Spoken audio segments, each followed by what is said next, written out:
Okay, so I'm back today on day 4 of navigating emotional stress, and I am talking all about dealing with breakups with more grace and ease. Listen, y'all, breakups are one of the biggest triggers for emotional stress.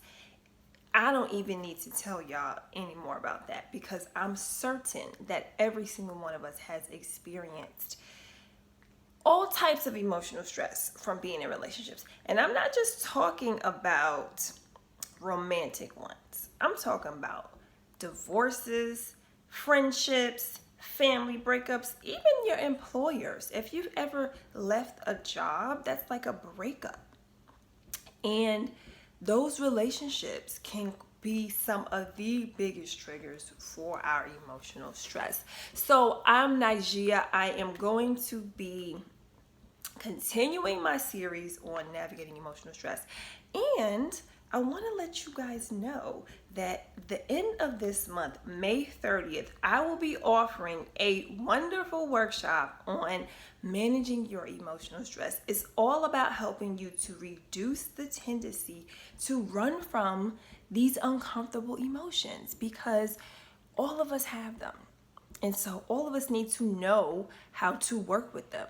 And I just want people to know that you don't have to run from them. You simply need to find some more effective ways to deal with them. So in this virtual workshop, I'm going to be giving you guys some interactive and exciting activities that you can do to begin reducing your stress. We're going to do some creative activities. We're going to get physical and also look at the impact that stress has on the physical body as well. There'll be coaching conversations. You can bring your questions. You can take the time to talk about what's on your chest. If you need a place to just kind of let it go, let some things off your chest, this will be your time. This will be your place. So I'll be sharing some of the best methods that I use, my 5 best methods for reducing stress. I'm going to help you to eliminate and deal with those negative emotions. Find easier ways to deal with those negative emotions, the ones that we really don't want to ever deal with. I'm also going to help you to learn how not to take on other people's emotions. And so it's going to be interactive, it's going to be engaging, we'll do some creative stuff, we'll get physical, and it's going to be a great opportunity for you to relax, release, to let go, and to find some more effective ways to deal with your emotional stress. So I'm teaching that at the end of this month, May 30th, 6:30 p.m. It's a virtual workshop. I'll be leaving a link above so that you can check it out, invite your friends, or anybody else that you know is stressed out by their emotions. Okay, so if you don't know me, I'm Najia, a woman who values health, wellness, truth, authenticity, love, beauty, and innovation. And I make it easy for people to eliminate the stress of dealing with their emotions. So today I'm coming back to you guys with my topic on navigating emotional stress, and we're talking all about how we can deal with breakups with more grace and ease, because as y'all know, relationships can get real crazy. You know, I find it interesting whenever I see people that are breaking up. I'm always curious and I'm interested, and I'm always wondering, like, I wonder what caused this breakup. And then the second thing I'm always wondering is, I wonder what they did to end this relationship. Like, what was the breakup like? What was that all about? Like, I really want to know. I'm always curious because I really like relationships, and more importantly than me liking relationships, I love to see people creating harmonious connections with other people. So I'm always curious to know, like, how did these people break up? Because why is it whenever we are breaking up, why does stuff get physical? Like, violent. You know what I'm saying? Like, why is it that stuff can get really violent when we're breaking up. I think that's because those relationships, especially the romantic ones, y'all, they can create so much intense emotion because they're so intimate. And when you have so much overwhelming energy, it can get so overwhelming that you just want to physically fight people. That's how we know that stress lives in the body, because it can make us want to physically fight. Okay, how many of y'all have been there? I think all of us have, whether it's a sibling, a friend, a divorce, whatever. Relationship breakups can cause some of the most stress. But it also happens because when we have those close relationships, it really triggers and impacts our ego. It impacts our inner son, okay? The self-worth, our self-esteem, our self-confidence, because it's just all this stuff, it brings up all this stuff. So how can we navigate that with more grace and ease? First and foremost, I think an easier way to navigate breakups, whether you're dating somebody or you're, dealing with a relative or friend or whatever, I think one of the easiest ways is to always recognize that every relationship that you are in is teaching you something about yourself. Relationships are like mirrors. They are there to reflect back to us those parts of ourselves that we don't necessarily see. And so when you look at every relationship as a mirror, someone is there teaching you something about yourself, whether they're teaching you to stand on your own 2 feet, whether they're teaching you that you need to be more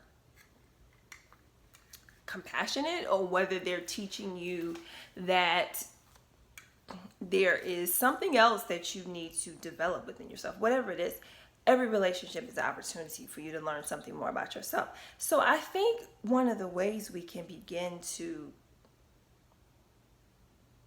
navigate breakups with more grace and ease is to first and foremost take some time to recognize that this process is natural. It's a natural process. We can't assume that every single relationship is going to last, right? This is a natural process. But also, I think it's important to see people the way that God sees them. Because quite often, when we are breaking up, one of the things that we want to do is point out everything we don't like about somebody, right? And I made a habit myself of recognizing that everyone is beautiful and everyone is attractive. They may not be attractive to everybody, but they're attractive to somebody, right? So everybody's attractive and everyone is beautiful. They may not be beautiful and attractive to everybody, but they're beautiful and attractive to somebody. So I made a habit for myself not to venture into this, this habit of just focusing on like what's wrong with somebody, what I don't like about someone, and what they need to fix, because it's really never about the other person. It's always about yourself. So taking time to recognize that, right? All of us are God's children. All of us are beautiful and attractive to somebody, even if we're not attractive to everybody, right? And not only that, but taking time to get clear about how you feel. We blame everybody for everything instead of taking the time to really get clear about what is going on within ourselves. It goes back to those emotions, taking responsibility for your emotions and recognizing what is actually going on with you. What is happening within this relationship that's causing you to feel a certain kind of way? And what does that mean about you? And what can you learn about yourself through that experience? And as you discover whatever that answer is, you want to focus more on what it is that you need instead of focusing on what you think is so wrong with this person.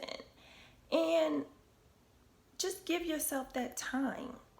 I think it's healthy for us to give ourselves that time to be in solitude, to get into that meditative state, to get clear about how we're feeling, to get clear about what we're thinking, to get clear about what we need, and then find a respectful and loving way to have that conversation with that person.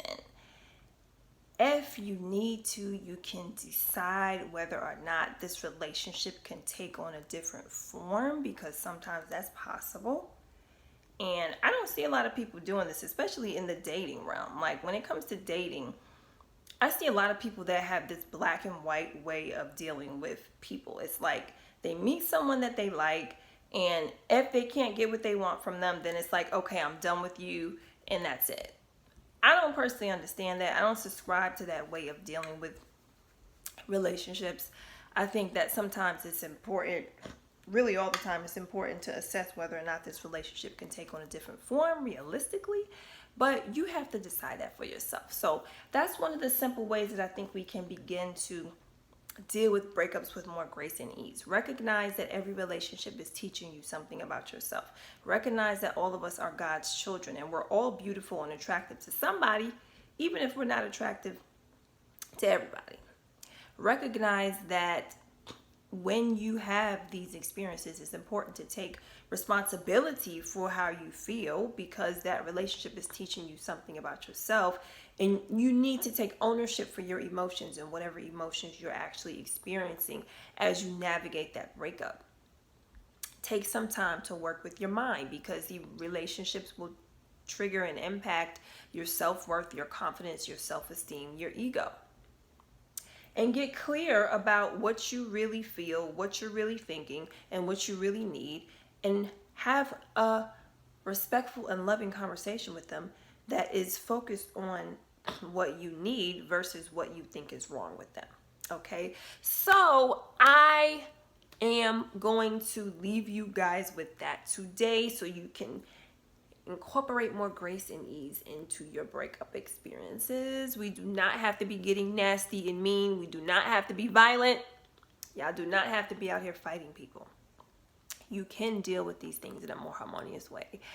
And I want to see you guys at my virtual workshop, May 30th, 6:30 p.m. We're not just talking, we're interacting. And so we're going to come ready to navigate, ready to talk, ready to move, ready to release this stress. And we're going deeper into these things where I'm going to share my best methods with you. We're going to have some fun too, doing some creative stuff. So I want to see y'all at that workshop. I'm leaving a link. You guys can sign up. It's the end of this month. I will see you guys later.